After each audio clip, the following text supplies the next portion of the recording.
अगर आपकी एंट्रीज बार बार फेल हो रही हैं तो मुमकिन है कि प्रॉब्लम आपकी स्ट्रैटेजी में नहीं बल्कि आपकी प्रिपरेशन में हो।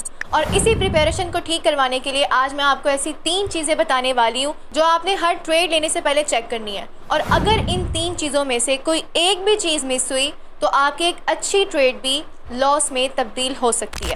अस्सलामुअलैकुम एवरीवन, मेरा नाम है Hira Nazir and I am a day trader from Pakistan and on this channel I share practical knowledge to help you become a profitable and consistent trader. तो बगैर कोई वक्त ज़ाया किए वीडियो को शुरू करते हैं। तो सबसे पहली चीज़ जो आपने ट्रेड लेने से पहले देखनी है वो है मार्केट डायरेक्शन। इधर द मार्केट इज बुलिश और बेरिश। ये वाला स्टेप बहुत ज़्यादा इंपॉर्टेंट है क्योंकि अगर आपको ये नहीं पता होगा कि मार्केट की डायरेक्शन क्या है तो आप एक अच्छी ट्रेड नहीं पकड़ सकते, because trend is your friend. और जाहिर सी बात है कि अगर ट्रेंड बाय में है और आप एक सेल की ट्रेड ले रहे हो तो आपकी ट्रेड की प्रोबेबिलिटी पहले ही कम हो जाएगी क्योंकि आप ट्रेंड अगेंस्ट ट्रेड कर रहे हो। तो हमें वो चीज़ कम से कम करनी है ताकि हमारे स्टॉप लॉसेस हिट होने के चांसेस कम हो जाएं। So that's why market direction समझना बहुत इंपॉर्टेंट है। And as you all know कि हमारे पास मार्केट डायरेक्शन 3 तरह की होती है। एक होता है हमारे पास अप ट्रेंड जो इस तरीके का होता है, एक होता है हमारे पास डाउन ट्रेंड, और यहाँ पर मार्केट के अंदर एक तीसरी कंडीशन भी होती है जिसे हम कहते हैं कंसोलिडेशन। इसमें क्या होता है कि कोई डायरेक्शन क्लियर नहीं होती,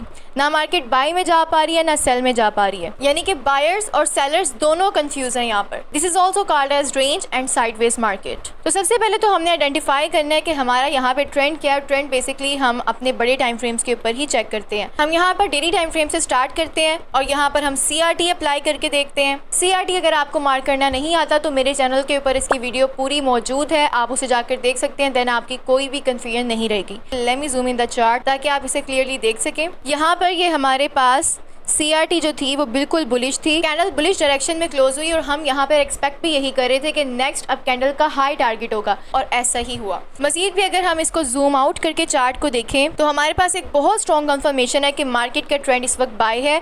वो ये कि यहाँ पीछे से एक ऑर्डर ब्लॉक पड़ा था जिससे मार्केट ने डेली के टाइम फ्रेम के ऊपर टच किया। देन वहाँ पर हमारे पास 2 लॉस भी बने हैं इस पॉइंट के ऊपर। सेम ही जगह के ऊपर लॉस क्रिएट हो जाए तो उसका मतलब ये होता है कि वहाँ पर मार्केट ऊपर जा सकती है, क्योंकि 2 दफ़ा प्राइस नीचे आई लेकिन बायर्स ने इतना प्रेशर लगाया कि वो दोबारा से ऊपर जाने पर मजबूर हो गई। सो क्लियरली नज़र आ रहा है कि यहाँ से मार्केट बाई में है। आप 4H के टाइम फ्रेम पे जा सकते हैं, 3H, 2H, 1H, जहाँ पर आपको नज़र आए क्लियरली डायरेक्शन वहाँ पर आप चेक कर सकते हैं। लाइक मैं यहाँ पर H4 के टाइम फ्रेम पर आई हूँ। Here is another confirmation. इस पॉइंट के ऊपर मार्केट ने एक बुलिश ब्रेक ऑफ स्ट्रक्चर भी कर दिया which is a clear indication कि अब मार्केट ऊपर जाने वाली है। So direction is so clear. तो जो हमारा यहाँ पर पहला स्टेप था वो तो कंप्लीट हो चुका है। Now we have to move on to the second step which is liquidity. Before taking any trade you will check liquidity first कि क्या वहाँ पर कोई लिक्विडिटी है या नहीं है, क्योंकि market liquidity to liquidity move करती है। यहाँ पर ऐसा नहीं होता कि अगर आप कोई ट्रेड लगा रहे हैं और आपको प्रॉफिट हो रहा है तो यहाँ पर मार्केट के अंदर कोई बंदा बैठा हुआ है जो आपको अपने पास से पैसे निकाल के दे रहा है कि हाँ तुमने अच्छा काम किया,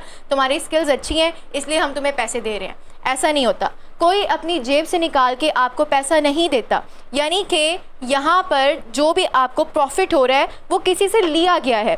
इसका मतलब ये है कि यहाँ पर बायर्स एंड सेलर्स दोनों ही ट्रेड कर रहे होते हैं। कोई लूज़ करता है तो कोई गेन करता है। जो कोई पैसा किसी ने यहाँ पर गवा दिया और आपने वहाँ से कोई ट्रेड पकड़ ली और आपकी डायरेक्शन में चली गई, वहाँ से आपको वो पैसा मिलता है, because trading is an equilibrium game. So liquidity को समझना और इसको ढूंढना बहुत ज़रूरी है ट्रेड लेने से पहले। अब हम जाते हैं और देखते हैं कि हमारे पास कहाँ पर लिक्विडिटी एग्जिस्ट कर रही थी जिसकी बेस के ऊपर हम अब अपनी ट्रेड लेंगे और इसको अप्लाई कैसे करना है एग्जैक्टली आपने भी जब अपने चार्ट्स के ऊपर जाना है। अगर देखा जाए तो ये बड़ी देर से एक ट्रेंड लाइन बन रही है जिसको हम यहाँ पर मार्क भी करते हैं। एज यू ऑल नो, जब भी कोई ट्रेंड लाइन बनती है उस ट्रेंड लाइन के ऊपर या नीचे स्टॉप लॉसेस होते हैं रिटेलर्स के, and the stop losses of retailers are equal to liquidity.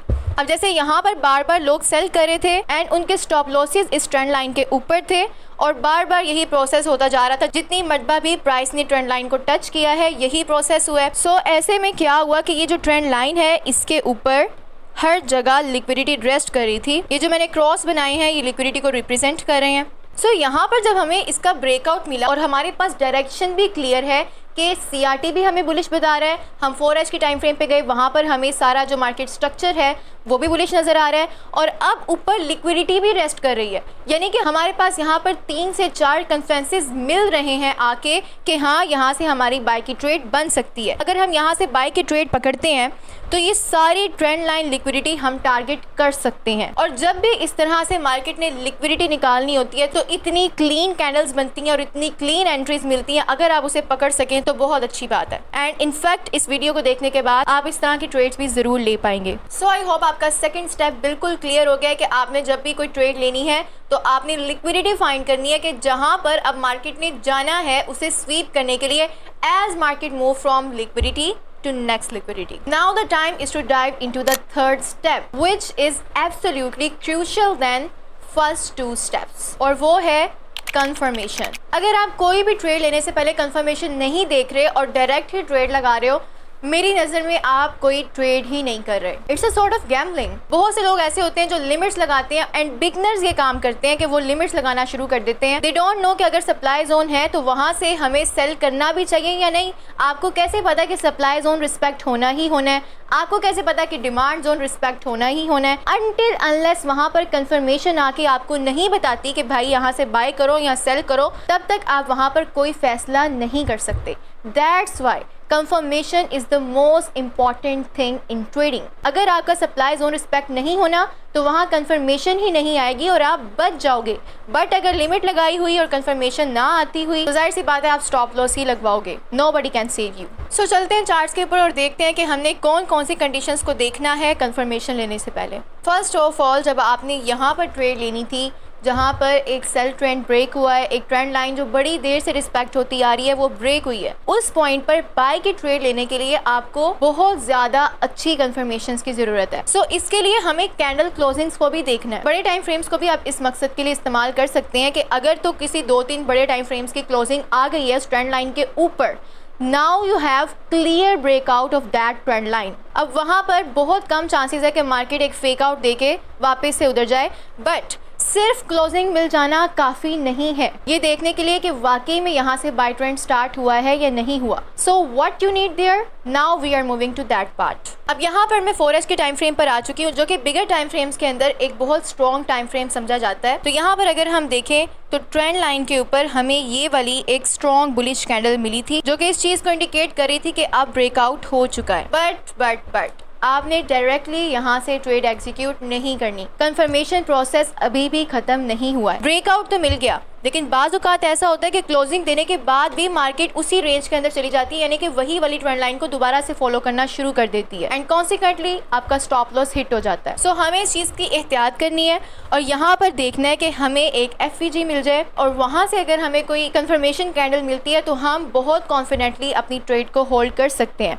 Like यहाँ पर H4 के टाइम फ्रेम के ऊपर ही जब एक कैंडल बुलिश क्लोज हुई तो वो अपने अंदर एक गैप छोड़ गई क्योंकि कैंडल का मोमेंटम बहुत ज़्यादा था। अब यहाँ पर रेड कैंडल ने उस FVG को टेस्ट किया और बाद में एक इनगल्फिंग कैंडल आई है जहां से फाइनली हम अपनी ट्रेड को एग्जीक्यूट कर सकते हैं।